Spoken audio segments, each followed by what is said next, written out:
안녕하세요. 오늘 우리는 잠언 10장의 깊은 진리와 지혜를 통해 이 시대를 살아가는 우리의 삶에 어떤 의미가 있는지 함께 깊이 있게 생각해 보겠습니다. 잠언 10장은 부와 가난, 의로움과 악함, 그리고 지혜로움과 미련함이라는 극명한 대조를 통해 인간이 살아가면서 반드시 마주하게 되는 중요한 교훈들을 제시합니다. 이는 단순히 고대의 지침이 아니라 2025년 현대 사회가 직면하고 있는 다양한 윤리적 문제들, 특히 인공지능 AI 기술, 디지털 환경, 사회 구조, 그리고 기업 경영 전반에 걸친 윤리적 문제들과도 밀접하게 연결되어 있습니다. 우리는 이 잠언의 말씀을 통해 오늘날의 복잡하고 예측 불가능한 문제들을 헤쳐나갈 수 있는 근본적인 지혜를 얻을 수 있을 것입니다. 잠언 10장은 이렇게 시작합니다. 지혜로운 아들은 아비를 즐겁게 하여도 미련한 아들은 어미의 근심이 되느니라. 이 말씀은 개인의 행동이 자신뿐만 아니라 가족, 더 나아가 공동체에 미치는 지대한 영향을 강조하며 가정의 중요성과 책임감을 역설합니다. 여기서 말하는 지혜는 단순히 많은 정보를 아는 것을 넘어서 올바른 상황 인식, 건전한 가치 판단, 그리고 현명한 의사 결정을 포함하는 포괄적인 개념입니다. 반면 미련함은 이러한 분별력과 판단력의 부재를 의미하며 결국에는 자신과 주변 사람들에게 깊은 근심과 어려움을 초래하게 됩니다. 이러한 통찰은 인공지능 시대에 더욱 중요한 의미를 갖습니다. 예를 들어 AI 시스템이 방대한 학습 데이터에 내재된 잠재적 편향을 그대로 반영하여 인종, 성별, 사회적 배경 등에 따라 차별적인 판단을 내릴 때 우리는 AI의 지혜로움이 아닌 미련함의 발현을 목격하게 됩니다. 인간의 진정한 지혜는 이러한 AI의 한계와 편향성을 정확히 인식하고 이를 수정하고 개선하여 더욱 공정하고 윤리적인 시스템을 구축하는 데 필수적인 역할을 합니다. 다음으로 잠언은 이렇게 말합니다. 불의의 재물은 무익하여도 공의는 죽음에서 건지느니라. 이 구절은 재물의 본질과 그 획득 및 사용 방식에 대한 매우 중요한 가르침을 담고 있습니다. 부정한 방법으로, 즉 불이하게 얻은 재물은 일시적으로는 큰 이득을 가져다 줄 수 있지만 장기적으로는 어떠한 진정한 유익도 제공하지 못하며 오히려 개인과 사회에 심각한 해악을 끼칠 수 있음을 경고합니다. 반대로 공의로운 삶, 즉 정직하고 공정한 원칙에 따라 살아가는 것은 가장 큰 어려움과 위험 속에서도 우리를 보호하고 생명을 보존하는 힘이 됩니다. 2025년 현대 사회에서 기업 윤리는 바로 이러한 공의의 가치를 적극적으로 반영해야 합니다. 최근 강조되는 ESG 환경, 사회, 지배 구조. 경영은 기업이 단순히 경제적 이윤 추구에만 몰두할 것이 아니라 환경 보호, 사회적 책임, 투명하고 건전한 지배 구조를 통해 불이의 재물이 아닌 공의로운 가치를 창출해야 함을 명확히 합니다. 투명한 정보 공개와 공급망 실사 서플라이 CHAIN 두 딜러전스는 기업이 공의를 실현하는 구체적이고 실천적인 방안으로서 사회적 신뢰를 구축하고 지속 가능한 성장을 가능하게 합니다. 또한 잠언은 여호와께서 의인의 영혼은 줄이지 않게 하시나 악인의 소욕은 물리치시느니라고 선언합니다. 이 말씀은 하나님의 공의로운 심판이 궁극적으로 실현될 것을 확고하게 보여줍니다. 의로운 자의 진실된 노력과 소망은 결국에는 풍성하게 이루어지며 반대로 악인의 탐욕과 이기적인 욕망은 결국 좌절되고 헛된 것이 될 것임을 시사합니다. 이는 기술 발전이 가속화되면서 나타나는 디지털 격차의 심화, 경제적 불평등의 확대와 같은 사회 윤리적 문제들 속에서 우리에게 중요한 메시지를 던집니다. 진정으로 의로운 사회는 소외된 이웃의 필요를 채우고 사회적 약자들을 적극적으로 보살피며 모두에게 공정한 기회를 제공하는 사회입니다. 만약 한 사회가 오직 소수의 욕망과 이기심만을 추구하고 다수의 고통을 외면한다면 그 사회는 결국 하나님의 공의에 의해 물리침을 당하고 붕괴될 수밖에 없을 것입니다. 잠언은 이어서 게으른 자의 손은 가난을 가져오고 부지런한 자의 손은 부요함을 가져오느니라고 말하며 근면의 가치를 역설합니다. 여기서 말하는 부지런함은 단순히 육체적인 노동만을 의미하는 것이 아닙니다. 이는 지혜롭게 생각하고 미래를 계획하며 주어진 과제를 성실하게 실천하는 포괄적인 노력과 태도를 의미합니다. 현대 사회가 인공지능과 자동화 기술의 발전으로 인해 많은 일자리가 대체될 가능성에 직면했을 때 우리는 새로운 형태의 부지런함을 적극적으로 모색해야 합니다. AI 기술과 효과적으로 협력하고 끊임없이 새로운 기술과 지식을 학습하며 창의적인 사고와 문제 해결 능력을 통해 새로운 가치를 창출하는 것이 바로 이 시대에 요구되는 지혜로운 부지런함입니다. 이러한 적극적인 노력은 개인에게 경제적인 부요함을 가져다 줄 뿐만 아니라 사회 전체의 생산성을 향상시키고 지속적인 발전에 크게 기여할 것입니다. 여름에 거두는 자는 지혜로운 아들이나 추수 때에 자는 자는 부끄러움을 끼치는 아들이니라는 말씀은 때를 아는 지혜와 적절한 기회를 포착하는 것의 중요성을 가르칩니다. 적절한 시기에 적절한 행동을 취하는 것이 바로 진정한 지혜의 발현입니다.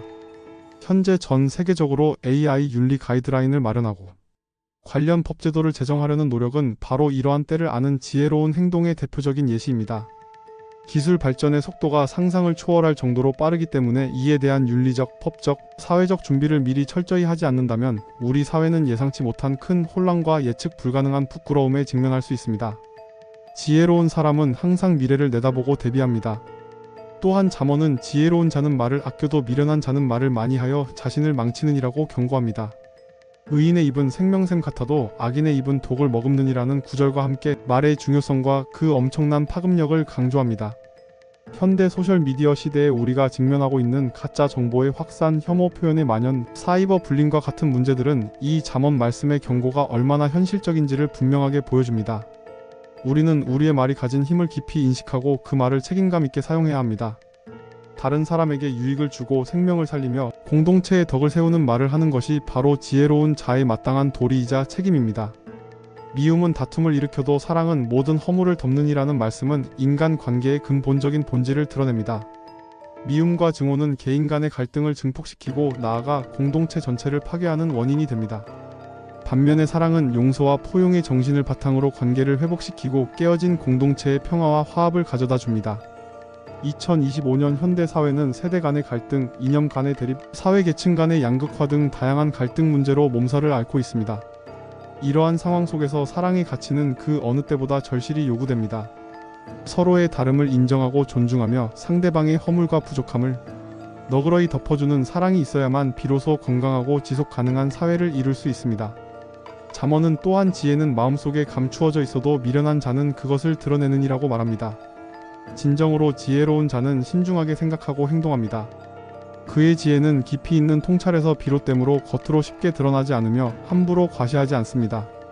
반대로 미련한 자는 자신의 어리석음을 자랑하듯 드러내며 결국 스스로를 해치게 됩니다.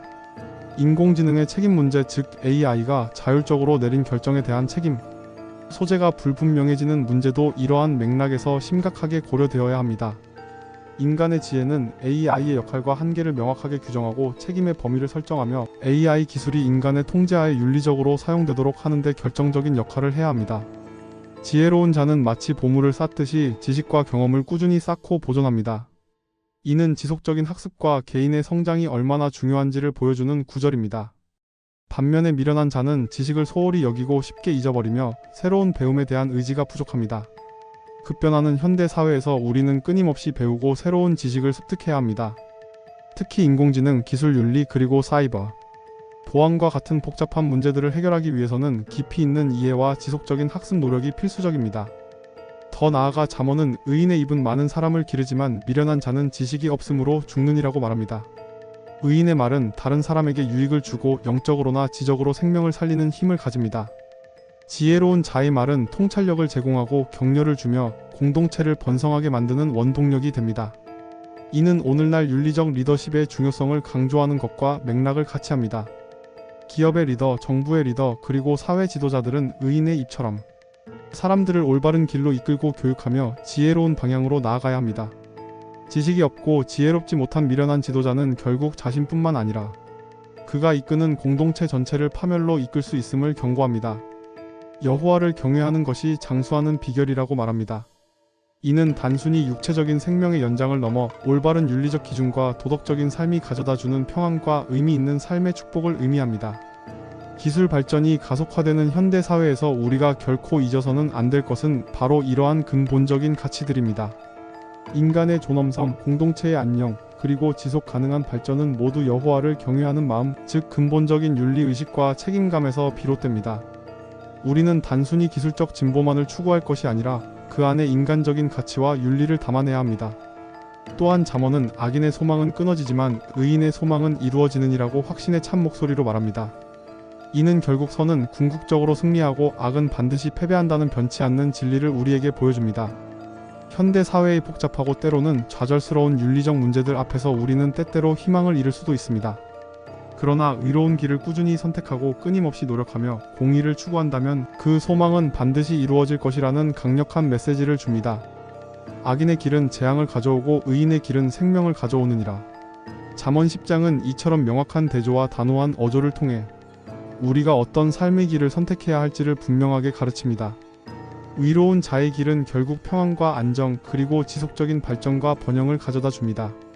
인공지능 시대의 우리는 단순히 기술의 발전만을 맹목적으로 추구할 것이 아니라 그 기술이 어떤 윤리적 방향으로 나아가야 할지 그리고 인간의 삶과 사회에 어떤 긍정적인 영향을 미칠 수 있을지 끊임없이 성찰하고 고민해야 합니다. 지혜로운 자는 말을 아껴도 미련한 자는 말을 많이 하여 자신을 망치느니라. 이 말씀을 다시 한번 깊이 새겨야 합니다. 우리는 신중하게 생각하고 책임감 있게 말해야 합니다. 우리의 말은 엄청난 영향력을 가지며 그 영향력은 항상 선하고 긍정적인 것이어야 합니다. 가짜 정보와 혐오 표현이 범람하는 세상 속에서 우리는 진실을 말하고 사랑을 전하며 공동체를 하나로 묶는 지혜로운 입이 되어야 합니다. 결국 잠언 10장의 말씀들은 2025년 현대 사회가 직면하고 있는 복잡하고 다층적인 윤리적 도전들 앞에서 우리가 어떤 지혜와 진리를 굳건히 붙잡아야 할지 명확한 방향을 제시합니다. 이는 단순히 고대 문헌 속에 박제된 말씀이 아니라 시대를 초월하여 오늘날에도 살아 숨쉬는 강력한 가르침입니다. 우리는 이 말씀들을 통해 현명하게 판단하고 행동하며 의로운 삶을 살기 위해 매일 노력해야 합니다. 진정한 지혜는 우리의 개인적인 삶을 풍요롭게 만들고 우리가 속한 공동체에 실질적인 유익을 주며 궁극적으로는 모든 인류를 위한 더 나은 세상을 만드는 데 결정적으로 기여할 것입니다.